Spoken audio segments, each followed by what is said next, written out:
Hello friends, હું મિહિર પટેલ આપણી YouTube channel Deepam જ્ઞાન ક્રાંતિમાં આપ સૌનું હાર્દિક સ્વાગત કરું છું। આજના વિડીયોમાં આપણે ધોરણ 11 ઇકોનોમિક્સનું બીજું ચેપ્ટર મૂળભૂત ખ્યાલો અને સહકલ્પના અંગેની ચર્ચા કરીશું। તો પ્રથમ શબ્દ છે કિંમત અને મૂલ્ય। આપણા રોજિંદા જીવનમાં આપણે કિંમત અને મૂલ્યને સમાન જ એટલે કે કિંમત અને મૂલ્ય બંને સમાન જ કહીએ છીએ। એટલે કે કિંમત અમુક વસ્તુ કેટલા કિંમતની છે કે આ વસ્તુની કિંમત કેટલી છે, આ વસ્તુનું મૂલ્ય ખૂબ જ છે કે આ વસ્તુ મૂલ્યવાન છે। એટલે કે આપણે રોજિંદા જીવનમાં કિંમત અને મૂલ્યને બંને સમાન જ ગણીએ છીએ। એટલે કે કિંમત અને મૂલ્ય બંનેનો અર્થ સમાન થાય છે, પરંતુ આપણે અર્થશાસ્ત્રની ભાષામાં કિંમત અને મૂલ્ય વચ્ચે તફાવત છે। તો હવે જે કિંમત અને મૂલ્ય છે તો તેની વ્યાખ્યાની ચર્ચા કરીએ। તો પ્રથમ છે મૂલ્ય। મૂલ્ય કોને કહેવાય? અર્થશાસ્ત્રની ભાષામાં મૂલ્ય એટલે વસ્તુ કે સેવાનું શું? વસ્તુ કે સેવાનું અન્ય વસ્તુના પ્રમાણમાં વિનિમય મૂલ્ય એટલે તેને મૂલ્ય કહેવામાં આવે છે। શું? વસ્તુ કે સેવાનું અન્ય વસ્તુના પ્રમાણમાં વિનિમય મૂલ્ય, જે આપણે વિનિમય મૂલ્યની અગાઉના જે પ્રથમ ચેપ્ટર હતી તેમાં ચર્ચા કરી હતી। વિનિમય મૂલ્ય એટલે કે કોઈક વસ્તુ ઘઉંના બદલામાં ચોખા લેવા હોય તો ઘઉં 1 કિલો ઘઉં આપીએ તો તેની સામે ચોખા આપણને કેટલા કિલો મળે છે કે 500 ગ્રામ મળે છે કે કિલો પ્રાપ્ત થાય છે, તો તેને શું કહેવામાં આવે છે? વિનિમય મૂલ્ય। એટલે કે શું? વસ્તુ કે સેવાનું અન્ય વસ્તુના પ્રમાણમાં વિનિમય મૂલ્ય। ઉદાહરણ જોયું કે ઘઉંના બદલામાં ચોખા આપણને કેટલા પ્રાપ્ત થાય છે, એટલે કે 1 કિલો જો ઘઉં આપણે સામેની વ્યક્તિને આપીએ તો તેના બદલામાં આપણને ઘઉં કેટલા સામેની વ્યક્તિ આપે છે તેને વિનિમય મૂલ્ય કહેવામાં આવે છે। હવે જોઈએ કિંમત। કિંમત એટલે વસ્તુ કે સેવાના બદલામાં ચૂકવાતા નાણાકીય એકમનું પ્રમાણ। શું?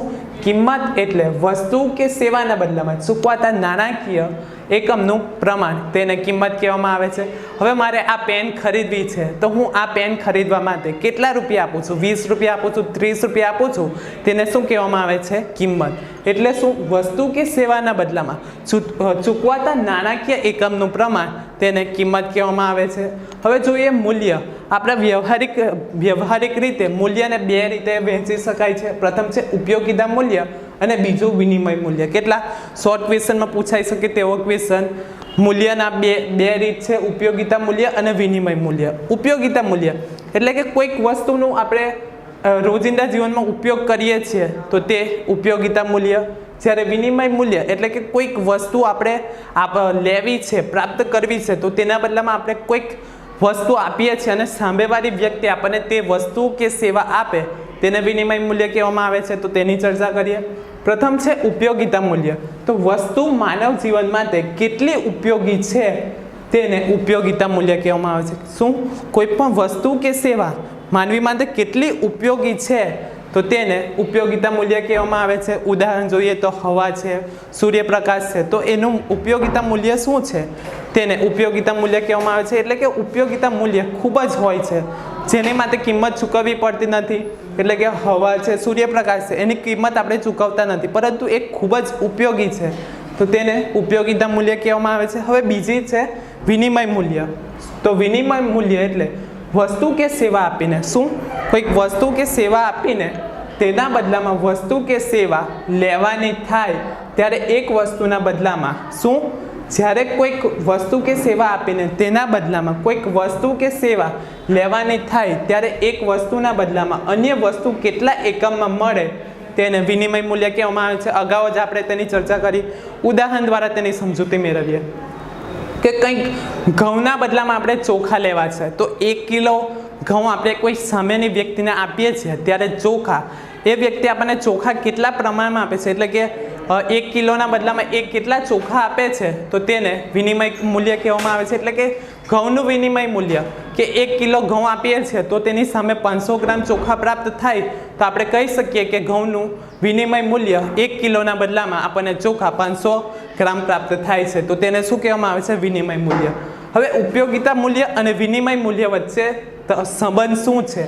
તો ઉપયોગિતા મૂલ્ય, જો ઉપયોગિતા મૂલ્ય ઊંચું હોય તો પુરવઠો અમાપ હોય છે, જે આપણે ઉદાહરણ દ્વારા જોયું હતું કે ઉપયોગિતા મૂલ્ય જે વસ્તુ વસ્તુ કે સેવા માનવ જીવન માટે કેટલી ઉપયોગી છે એમાં આપણે ઉદાહરણ જોયું તો સૂર્યપ્રકાશ છે, હવા છે, તો ઉપયોગિતા મૂલ્ય ઊંચું હોય એટલે કે આપણે હવા સૂર્યપ્રકાશનો વારંવાર ઉપયોગ કરીએ છીએ તો એનું ઉપયોગિતા મૂલ્ય વધુ છે. જ્યારે પુરવઠો અમાપ છે એટલે કે જે સૂર્યપ્રકાશ છે, હવા છે, તો તેનું જે પુરવઠો મૂલ્ય છે તો એ ઘટી જતો નથી એટલે કે અમાપ હોય છે તેઓ અને પેઢી કે વ્યક્તિનો કાબુ હોતો નથી. શું ઉપયોગિતા મૂલ્ય ઊંચું હોય છે તેવી જ રીતે પુરવઠો અમાપ હોય છે. જે સૂર્યપ્રકાશ છે, હવા છે, તો એનું જે ઉત્પાદન મૂલ્ય હોય છે તો ઘટી જતું નથી અને પેઢી કે વ્યક્તિનો કાબુ રહેતો નથી. હવા છે, સૂર્યપ્રકાશ છે, તો એના પર આપણે કાબુ રાખી શકતા નથી તો તેને ઉપયોગિતા મૂલ્ય છે. હવે જ્યારે વસ્તુની અછત હોય, કોઈ પણ વસ્તુ હોય તો તેની અછત હોય છે, પુરવઠા પર કાબુ હોય અને ઉપયોગિતા મૂલ્ય ઊંચું હોય છે. શું કોઈ પણ વસ્તુની અછત હોય છે, આપણે ઉદાહરણ જોઈએ તો ઘઉં છે, સોનું છે, ચાંદી છે, એ બધા વસ્તુ પર તેની અછત હોય છે, પુરવઠા પર કાબુ હોય છે એટલે કે ઘઉંનું ઉત્પાદન પર કાબુ હોય છે. તેવી જ રીતે સોનું છે તો એના ઉપર કાબુ કોઈક વ્યક્તિ તેના ઉપર કાબુ રાખે છે અને ઉપયોગિતા મૂલ્ય ઓછું હોય છે એટલે કે જે સોનું છે, માણેક છે, હીરા છે, તો એ બધા નો ઉપયોગ અમુક ધનિક વર્ગ એટલે કે ઓછા પ્રમાણના વર્ગવાળા એટલે કે ધનિક વર્ગ જે હોય છે તેનો ઉપયોગ કરે છે તો તેનું ઉપયોગિતા મૂલ્ય ઓછું હોય છે. ઉદાહરણ સોનું અને હીરા. આશા છે કે તમને આમાં સમજ પડી ગઈ હશે. હવે નવો ટોપિક જોઈએ, વસ્તુ અને સેવાઓ. વસ્તુ અને સેવાઓ. વસ્તુ એટલે માણસ પોતાની વિવિધ જરૂરિયાતો વિવિધ રીતે સંતોષવાનો પ્રયત્ન કરે છે. શું માણસ જે છે તો તેની જરૂરિયાત વિવિધ રીતે સંતોષવાનો પ્રયત્ન કરે છે. આપણે અગાઉના જ ચેપ્ટરમાં જોયું હતું કે માણસ જે છે તો તેની પ્રાથમિક જરૂરિયાત જે છે રોટી, કપડાં ઓર મકાન એની પ્રાથમિક જરૂરિયાત છે તો તે સંતોષવાનો પ્રયત્ન કરે છે. જે ભૌતિક બાબત દ્વારા જે જરૂરિયાત સંતોષાય છે તેને વસ્તુ કહેવામાં આવે છે. શું માણસ જે છે તો એ પોતાની જરૂરિયાત સંતોષવા માટે વિવિધ રીતે પ્રયત્ન કરે છે અને એ પ્રયત્ન ભૌતિક બાબતો દ્વારા જરૂરિયાત સંતોષે છે તો તેને વસ્તુ કહેવામાં આવે છે. એટલે કે ટીવી છે, ફ્રીજ છે, એ ભૌતિક વસ્તુ છે. તેવી જ રીતે મોબાઈલ છે એ ભૌતિક વસ્તુમાં આવે છે. જ્યારે સેવા છે એટલે કે અભૌતિક જે બાબતો હોય છે, જે માનસિક હોય છે, તો તેને અભૌતિક વસ્તુ એટલે કે સેવા કહેવામાં આવે છે. તો વસ્તુ એટલે માણસ પોતાની જરૂરિયાત સંતોષવા માટે જે ભૌતિક વસ્તુનો ઉપયોગ કરે તેને વસ્તુ કહેવામાં આવે છે. જ્યારે સેવા એટલે અભૌતિક વસ્તુ એટલે કે માનસિક બાબતો હોય છે તો તેને સેવા કહેવામાં આવે છે. એટલે કે અભૌતિક બાબતોને સેવા તરીકે ઓળખવામાં આવે છે. સંગીત છે, શિક્ષણ છે, તો તેને અભૌતિક વસ્તુ કે સેવા કહેવામાં આવે છે. હવે શોર્ટ ક્વેશ્ચનમાં પૂછાઈ શકે તેવો પ્રશ્ન છે, વસ્તુઓના પ્રકારો. શું વસ્તુઓના પ્રકારો મુખ્યત્વે 5 પ્રકાર પડે છે: ભૌતિક અને અભૌતિક વસ્તુ, બીજી છે સર્વસુલભ અને આર્થિક જેને અછતવાળી વસ્તુ કહેવામાં આવે છે, ત્રીજું છે નાશવંત વસ્તુ અને ટકાઉ વસ્તુ, ચોથું ખાનગી વસ્તુ અને જાહેર વસ્તુ અને પાંચમું છે વપરાશી વસ્તુ અને ઉત્પાદક વસ્તુ. તો આપણે તેની વિસ્તૃત ચર્ચા કરીએ તો પ્રથમ છે ભૌતિક અને અભૌતિક વસ્તુ. તો ભૌતિકતાના આધારે તેના 2 પ્રકાર પડે છે, ભૌતિક અને અભૌતિક વસ્તુ, જે આપણે અગાઉ જ જોઈ ગયા હતા સેવા અને વસ્તુમાં.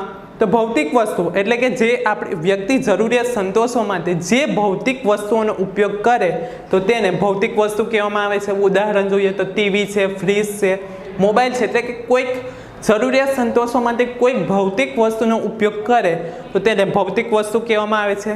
જ્યારે અભૌતિક વસ્તુમાં જે આપણે અગાઉ જ જોઈ ગયા કે કોઈક સેવા હોય કે એ માનસિક જરૂરિયાત હોય તો તેને અભૌતિક વસ્તુ કહેવામાં આવે છે. ઉદાહરણ જોઈએ તો શિક્ષણ છે, સંગીત છે, એ અભૌતિક વસ્તુ છે. એટલે કે વસ્તુઓના પ્રકારમાં પ્રથમ પ્રકાર છે ભૌતિક વસ્તુ અને અભૌતિક વસ્તુ. તે ભૌતિકતાના આધારે પડે છે તો એના 2 પ્રકાર, ભૌતિક વસ્તુ અને અભૌતિક વસ્તુ. હવે બીજો પ્રકાર છે સર્વસુલભ અને આર્થિક એટલે કે અછતવાળી વસ્તુઓ. શું બીજો પ્રકાર છે સર્વસુલભ અને આર્થિક એટલે કે અછતવાળી વસ્તુઓ. તો તેને વ્યાખ્યામાં પૂછાઈ શકે તેવો પ્રશ્ન છે કે સર્વસુલભ વસ્તુઓ એટલે શું? તો સર્વસુલભ વસ્તુ એટલે જે વસ્તુ કે સેવાના પુરવઠા પર જે વસ્તુ કે સેવાના પુરવઠા ઉપર કોઈનો અંકુશ ન હોય. અંકુશ ન હોય અને જે વસ્તુ કે સેવા સૌને જેટલા પ્રમાણમાં જોઈએ ત્યારે તે પ્રાપ્ત થાય તો તેને સર્વસુલભ વસ્તુ કહેવામાં આવે છે.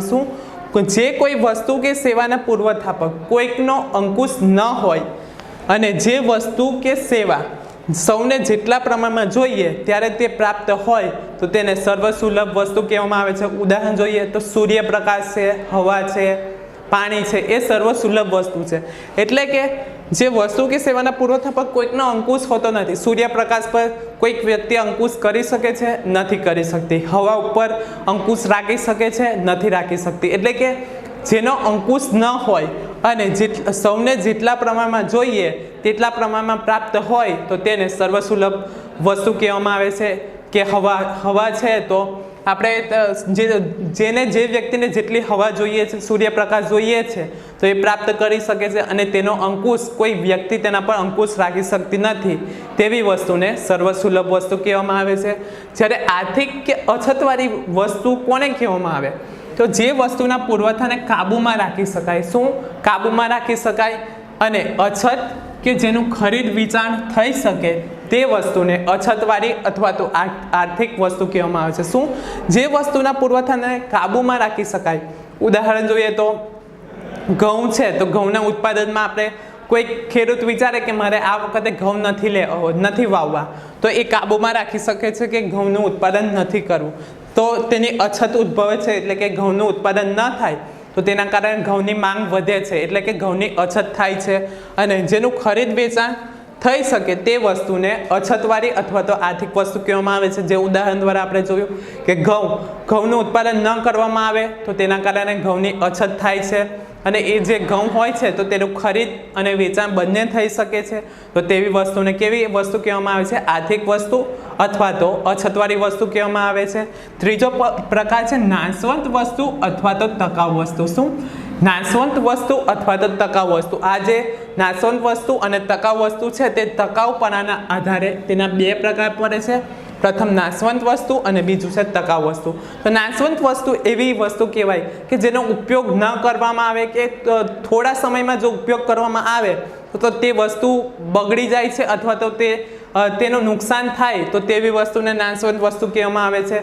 તો ઉદાહરણ જોઈએ તો શાકભાજી છે, દૂધ છે, ફળ છે, તો એ બધી વસ્તુ છે તો ટૂંકા સમયમાં તેનો ઉપયોગ જો કરવામાં ન આવે તો તે બગડી જાય છે અથવા તો નુકસાન થાય છે, તો તેને નાશવંત વસ્તુ કહેવામાં આવે છે. જ્યારે ટકાઉ વસ્તુ એટલે કે લાંબા ગાળા સુધી તેને રાખી શકાય છે, તેનો સંગ્રહ કરી શકાય તેવી વસ્તુને ટકાઉ વસ્તુ કહેવામાં આવે છે. ઉદાહરણ જોઈએ તો મોબાઈલ છે, ટીવી છે, ઘઉં છે, તેવી જ રીતે અનેક વસ્તુઓ છે કે જે લાંબા સમય સુધી આપણે તેનો ઉપયોગ કરી શકીએ તો તેવી વસ્તુને ટકાઉ વસ્તુ કહેવામાં આવે છે. જ્યારે નાશવંત વસ્તુ કે જેનો ઉપયોગ કરવામાં ન આવે કે થોડાક સમયમાં જ તે વસ્તુ બગડી જાય કે નુકસાન થઈ જાય તો તેવી વસ્તુને નાશવંત વસ્તુ કહેવામાં આવે છે.